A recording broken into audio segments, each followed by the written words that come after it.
세계 최대 자산운용사 블랙록, 중국서 첫 뮤추얼 펀드 판매.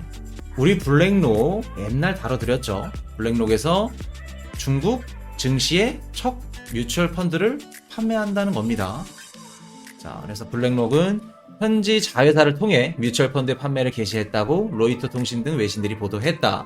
블랙록은 이를 계기로 급성장하고 있는 중국의 개인용 투자 신탁 시장을 본격적으로 겨냥하고 나섰다. 블랙록이 중국 시장에 출시한 뮤추얼 펀드는 액티브 운용용으로서 신에너지 소비, 디지털 트랜스포메이션, 노후생활, 하이테크 등 5가지 분야에 초점을 맞춰 투자할 방침.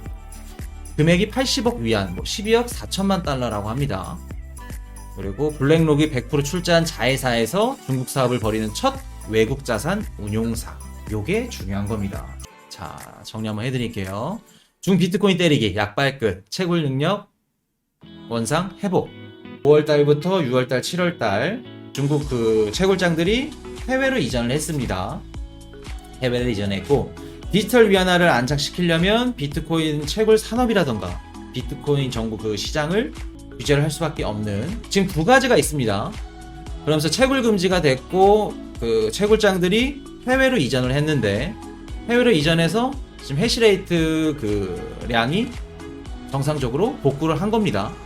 정상적으로 복구를 했고, 지금 중국인들 사이에서 개인 거래 P2P, 그러니까 철수랑 영이랑 비트코인을 서로 주고받는 개인 거래 P2P 거래가 활발히 아직도 이루어지고 있다고 하는 겁니다. 중국 정부도 개인들 거래까지는 막지를 못하고 있는 거예요. 막지를 못하고 있고, 가상자산 규제는 지속되고 있습니다. 그러면서 웨이보에서 비트코인 관련된 거 다 차단했고, 거래소도 차단했고, 틱톡에서도 비트코인 관련해서 다 금지시켰죠. 그럴 정도로 심하게 차단하고 있다는 거. 그런데 후오비 거래소라던가 중화권 기반 가상자산 거래소들은 여전히 가상자산 시장을 주도하고 있고, 그러면서 중국이 그 표면적으로는 규제를 많이 하고 있는데, 실질적으로 보면 P2P 거래라던가 표면적으로 규제하는 거에 있어서 상반된 게 좀 많습니다. 아직 중국이 비트코인 시장을 놓지 않았다는 거예요. 지금 2022 동계올림픽 때문에 어쩔 수 없이 규제는 하지만 놓지는 않고 있다는 거 정리 한번 싹 해드릴게요. 8월 30일 중국에서 10억 달러 규모의 뮤추얼 펀드 출시했습니다. 누가 했다? 블랙록. 우리 9천억 달러를 움직이는 전 세계에서 가장 큰 자산운용사 블랙록이 중국에서 10억 달러 규모의 뮤추얼 펀드를 출시한 겁니다. 블랙록 항상 말씀드렸듯이 지금 바이든 정부 애들, 경제부 애들이 다 블랙록 애들이라고 말씀드렸습니다.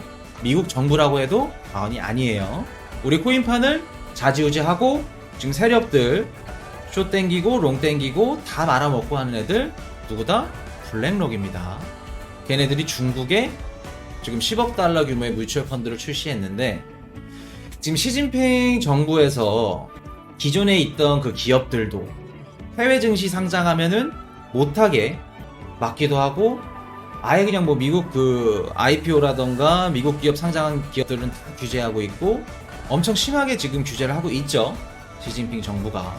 그러면서 뮤추얼 펀드를 위해서 외국 기업한테 그 시장을 개방하고 있는 이유는 뭘까? 지금 외국 기업을 이렇게 시장에 개방하고 있을 정도면 뭐냐면 중국 정부가 경제적으로 굉장히 지금 심각한 상황입니다. 힘든 상황이에요. 힘든 상황이고, 요거 말고도 올해 초에 JP모건이 중국 내에 그 증권 자회사가 있습니다. 증권 자회사가 있는데 100% 그 지분 소유를 할 수 있게 허락을 해준 게 누구다? 중국 정부입니다. 아예 외국에서 이렇게 지분 소유 100% 엄두도 못 냈어요. 그럴 정도로 지금 아예 경제적으로도 그렇고 중국 정부가 위태롭고, 중국의 중시라던가 기업들 자본 조달이 보통 한 60% 정도가 은행 대출을 의존한다고 합니다. 그 자금들 다 조달하는 게 다 은행 대출해서 그 금액들로 다 메꾸고 있어요. 근데 보통 미국도 그렇고 다른데 증시 그 시장들 보면은 그 자본 조달하는 역할을 하는 게 비금융사들 주식이라던가 채권 발행 요런 식으로 자본 조달을 합니다. 조달을 하는데 그 자본 조달하는 수준이 중국은 12%밖에 안 돼요. 12%밖에 안 되고, 미국 같은 경우에는 73% 정도 된다고 합니다. 거의 한 4배, 5배 정도 되죠. 그래서 중국을 이제 전문가들이 자본주의 없는 자본주의라고 이렇게 말을 하고 있는데, 중국에서 중소기업들이 아무리 혁신적이고 사업 모델이 너무 확실하고 막 뭐 혁신적이고 너무 좋아, 잘 될 것 같아, 그런 중소기업들도 성장을 할 수가 없는 실입니다 지금. 왜? 자본금을 땡겨야 되는데, 땡기려면 대형 뭐 국영은행 이런 데서 은행 대출로 땡겨야 되죠 중국이 지금. 근데 접근이 일단은 어려워. 그런 중소기업들과 대형 그 국영은행 같은 경우 접근이 힘들죠. 큰 은행들 같은 경우 좀 안전한 기업들이라던가 이런 큼직큼직한 기업들이랑 이렇게 상대를 하지, 보통 중소기업이랑은 상대를 안 하려고 합니다. 그렇기 때문에 이 문제를 해결하려고 하면 제일 빠른 방법이 있습니다. 중소기업이라던가 이런 중국 증시에 대한 그 중국 가계의 신뢰를 바탕으로 해서 자본시장 육성을 해야겠죠. 첫 번째 해결책을 방한한 게 우리 베이징 거래소 설립했죠. 저저번 영상 때 지금 중국 베이징 거래소를 설립해서 앞으로 CBDC를 어떤 식으로 쓸 건지 제가 그 말씀을 드렸었죠. 첫 번째가 베이징 거래소 설립을 해서 중소기업들 육성을 하려고 베이징 거래소 설립을 한 겁니다. 두 번째, 제일 빠른 방법, 월스트리트 유명 금융사들을 끌어들이는 겁니다. JP모건이라던가 아니면 뭐 블랙록 같이 이렇게 큼직큼직한 기업을 중국 증시에 끌어들여. 그렇게 되면 중국 뭐 중소기업이라던가 가게의 그 신뢰도도 올라가겠죠. 미국 신뢰도 있는 금융사들이 들어오는 만큼 그거를 보고 중국 증시도 신뢰도가 높아지는 겁니다. 높아져서 중국 증시를, 자본시장을 육성하게 되는, 그렇게 되면 또 한 가지 혜택이 또 있습니다. 추가적으로 중국의 지금 부동산 거품 굉장히 심하죠. 근데 부동산 거품까지도 한꺼번에 같이 잡을 수 있는, 두 마리 토끼를 잡을 수 있는 겁니다. 그 블랙록이 지금 들어오게 됨으로써. 자, 그렇게 되면 지금 중국에서 비트코인 규제를 엄청 심하게 하고 있죠. 심하게 하고 있는데 얘네들도 비트코인 시장을 아예 버린 게 아닙니다. 중국도. 근데 왜 이렇게 심하게 할까? 심하게 할 수밖에 없는 이유, 내년에 2022 베이징 동계올림픽이 있죠. 베이징 동계올림픽이 중요한 이유, 중국 디지털 위안화가 전 세계에 선보일 수 있는 행사라고 말씀드렸습니다. 디지털 위안화 CBDC가 자리를 잡기 위해서는 어쩔 수 없이 하는 선택입니다. 비트코인 규제는 중국 내에. 그렇기 때문에 지금 중국 채굴장이 미국이라던가 뭐 카자흐스탄 여기저기 이전해서 해시레이트는 원상복구된 상태고, 지금 중국 내에서 개인 P2P 거래는 못 잡는다고 해요.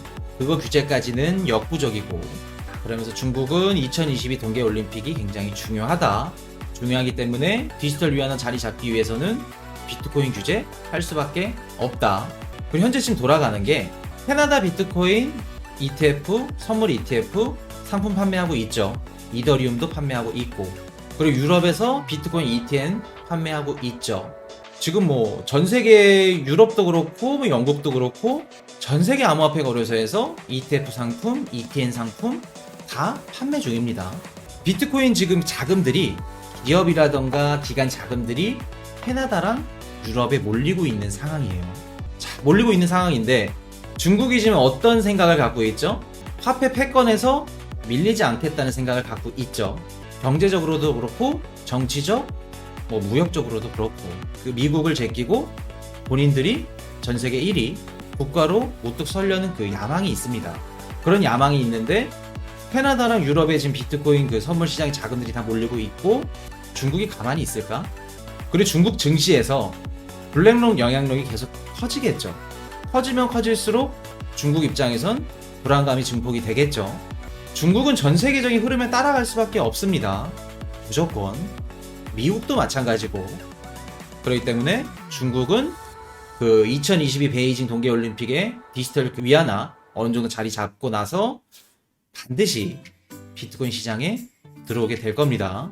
중국이 뭐 공산이라서 뭐 시진핑이 너무 이렇게 독재, 비트코인 시장이랑 안 맞는다, 안 들어온다, 그럴 순 없습니다. 아무리 중국이어도 중국 내 개인 비트코인 P2P 거래 못 막아요. 요거는 막을 수 있는 방법이 없습니다.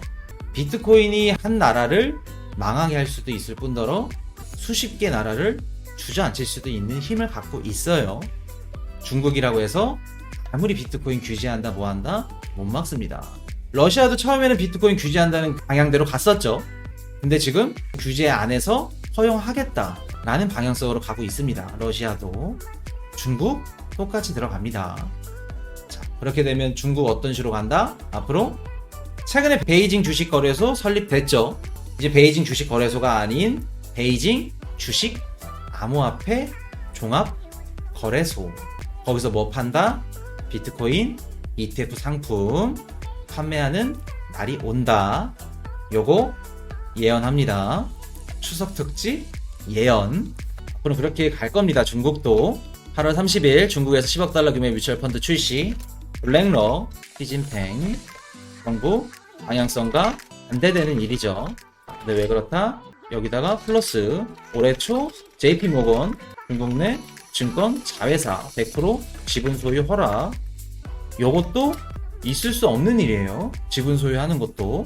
지금까지 중국 정부 행보를 봤을 때 그 2019년도 말에 트럼프 정부랑 중국 금융시장을 개방했죠.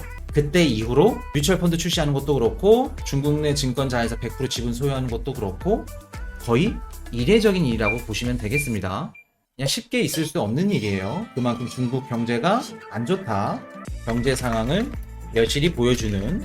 그래서 중국 금융시장 개선을 위해서는 가장 빠른 길이 뭐다? 첫 번째, 베이징 주식거래소 설립해서 중소기업들 양성. 그리고 두 번째, 월스트리트 유명 금융사들 끌어들여서 중국 가계의 신뢰도 상승. 해서 이렇게 자본시장을 육성하는 겁니다.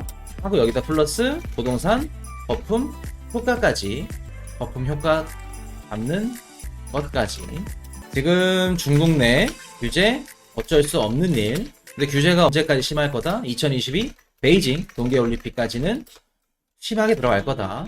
그러면서 중국 P2P 거래는 역부족이라 했습니다. P2P 규제 역부족. 캐나다, 유럽, 비트코인 상품 자금 몰리는 중.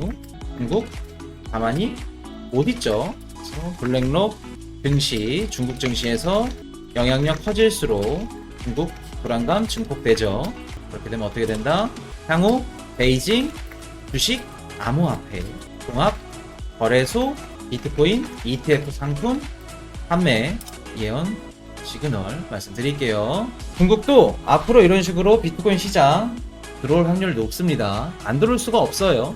전 세계는 다 비트코인 시장 들어오고 뭐 이런 큰 기업들이 디파이라던가 NFT 시장에 다 뛰어들어. 근데 중국 안 할 수 있다 없다? 안 할 수 없죠. 안 할 수 없고. 자, 이게 왜 중요하냐면 중국 자본들이 그냥 베이징 주식 종합거래소에서 비트코인 ETF 상품을 판매가 돼. 그럼 중국 자금이 비트코인 시장에 들어가겠죠. 중국 자금이 비트코인 시장에 들어가게 되면 비트코인 가격은 어떻게 될까? 시가총액은 아마 베이징 요거 중국 종합거래소에 중국 그 자금이 들어가면 비트코인 시가총액이랑 금 시가총액이랑 비슷하지 않을까. 그냥 혼자 좀 섣부른 생각을 해봅니다. 우리가 지금 비트코인 시총이 금 시총을 따라잡으려면 10배 정도 있으면 따라잡죠. 비트코인 가격이 뭐 5,400이니까 10배면 뭐 한 5억 정도 되겠네요. 그렇게 되면 뭐 가격은 뭐 따로 말씀 안 드려도 되겠죠. 그리고 비트코인 시장 그 들어가는 자금들도 중국 자금들이 이제 표면적으로 들어가게 된다. 그래서 요거 중국 블랙록이 중국 시장 투자하는 거 시그널 중요하다. Hey, I got a confession. Been losing all momentum. Just because it's easy, well, that don't make it better.